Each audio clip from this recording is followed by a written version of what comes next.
ഡൽഹി നിയമസഭാ തെരഞ്ഞെടുപ്പ് നിലവിൽ ഭരണത്തിലുള്ള ആം ആദ്മിക്കും ദീർഘകാലത്തോളം ഭരണത്തിലുണ്ടായിരുന്ന കോൺഗ്രസിനും ഡൽഹിയുടെ സർവാധിപത്യം ആഗ്രഹിക്കുന്ന BJPക്കും ഏറെ നിർണായകമാണ്. ഫെബ്രുവരി 5-ന് വോട്ടെടുപ്പ്, 8-ന് വോട്ടെണ്ണൽ എന്നിങ്ങനെയാണ് ഡൽഹിയുടെ തെരഞ്ഞെടുപ്പ് തീയതികൾ. ആം ആദ്മിയും BJPയും കോൺഗ്രസും തങ്ങളുടെ സാധ്യതകൾ പരമാവധി പ്രയോജനപ്പെടുത്തുവാൻ സർവ്വവിധ രാഷ്ട്രീയ തന്ത്രങ്ങളും പയറ്റുമെന്നത് ഉറപ്പാണ്. പാർട്ടി രൂപവൽക്കരിക്കപ്പെട്ട ശേഷം നടന്ന ആദ്യ തെരഞ്ഞെടുപ്പ് മുതൽ ഇതുവരെയും ഡൽഹി ഭരിച്ച കക്ഷി എന്നതാണ് ആം ആദ്മി പാർട്ടിയുടെ പ്രത്യേകത. രാജ്യത്തുണ്ടായ അഴിമതി വിരുദ്ധ പ്രക്ഷോഭത്തിന് പിന്നാലെയാണ് 2012-ൽ അരവിന്ദ് കെജ്രിവാളും കൂട്ടരും ആം ആദ്മി പാർട്ടി സ്ഥാപിക്കുന്നത്. 2013-ലെ ഡൽഹി നിയമസഭാ തെരഞ്ഞെടുപ്പിൽ രണ്ടാമത്തെ വലിയ കക്ഷിയായ അവർ കോൺഗ്രസ് പിന്തുണയോടെ സർക്കാരുണ്ടാക്കി. കേജ്രിവാൾ മുഖ്യമന്ത്രിയായി. എന്നാൽ കോൺഗ്രസുമായുള്ള തർക്കങ്ങൾ ഈ സർക്കാരിന്റെ ആയുസ് വെട്ടിക്കുറച്ചു. 2015-ൽ നടന്ന തെരഞ്ഞെടുപ്പിൽ ഗംഭീര വിജയമാണ് കേജ്രിവാൾ നേടിയത്. ആകെയുള്ള 70 സീറ്റുകളിൽ 67-ഉം ആം ആദ്മി വിജയിച്ചു. 3-ടത്താണ് BJPക്ക് വിജയിക്കാനായത്. 2020-ലും കേജ്രിവാൾ വിജയം ആവർത്തിച്ചു. 62 സീറ്റുകളായിരുന്നു ആം ആദ്മിക്ക്. BJP 8 സീറ്റുകളിലേക്ക് ഉയർന്നു. രാജ്യത്തെ രണ്ട് ദേശീയ പാർട്ടികൾക്കും ഡൽഹി നിയമസഭാ തെരഞ്ഞെടുപ്പിൽ യാതൊരു സാധ്യതയുമില്ലാതാക്കിയ ആം ആദ്മി പിന്നീട് പഞ്ചാബ് നിയമസഭയിലും വിജയം നേടി. തുടർന്ന് ഭഗവന്ത് മാൻ പഞ്ചാബ് മുഖ്യമന്ത്രിയായി.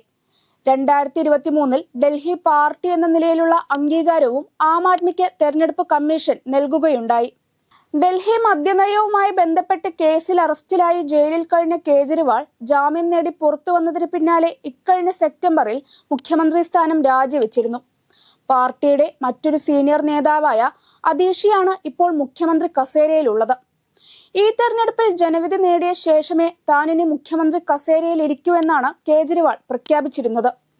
അതുകൊണ്ട് തന്നെ AAPക്കും അവരുടെ അനുയായികൾക്കും വളരെ പ്രാധാന്യമുള്ളതാണ് ഈ തെരഞ്ഞെടുപ്പ്. കഴിഞ്ഞ ലോക്സഭാ തെരഞ്ഞെടുപ്പിന് കോൺഗ്രസുമായി സഖ്യമുണ്ടാക്കിയാണ് AAP മത്സരിച്ചത്. എന്നാൽ ഡൽഹിയിൽ BJPയുടെ സമ്പൂർണ്ണ ആധിപത്യം അവസാനിപ്പിക്കാൻ ഇന്ത്യ സഖ്യത്തിന് കഴിഞ്ഞില്ല. 54% വോട്ട് നേടിയാണ് BJP രാജ്യ തലസ്ഥാനത്തെ 7 സീറ്റുകളും സ്വന്തമാക്കിയത്. 2019-ലെ ലോക്സഭാ തെരഞ്ഞെടുപ്പിന്റെ തനിയാവർത്തനം. ലോക്സഭാ തെരഞ്ഞെടുപ്പിൽ തകർന്നടിഞ്ഞിട്ടും 2020-ലെ നിയമസഭാ തെരഞ്ഞെടുപ്പിൽ ഗംഭീര വിജയം നേടാൻ കഴിഞ്ഞതിന്റെ ചരിത്രമാണ് AAPയെ ഇക്കുറിയും നയിക്കുന്നത്. AAPയുമായി സഖ്യത്തിലല്ലാതെ വീണ്ടും ഒറ്റയ്ക്ക് മത്സരിക്കുന്നത് കോൺഗ്രസിന് എന്തെങ്കിലും പ്രയോജനം ചെയ്യുമോ എന്ന് കണ്ടുതന്നെ അറിയണം. ഒരു കാലത്ത് ഡൽഹി രാഷ്ട്രീയത്തിലെ പ്രമുഖ കക്ഷികൾ കോൺഗ്രസും BJPയും മാത്രമായിരുന്നു.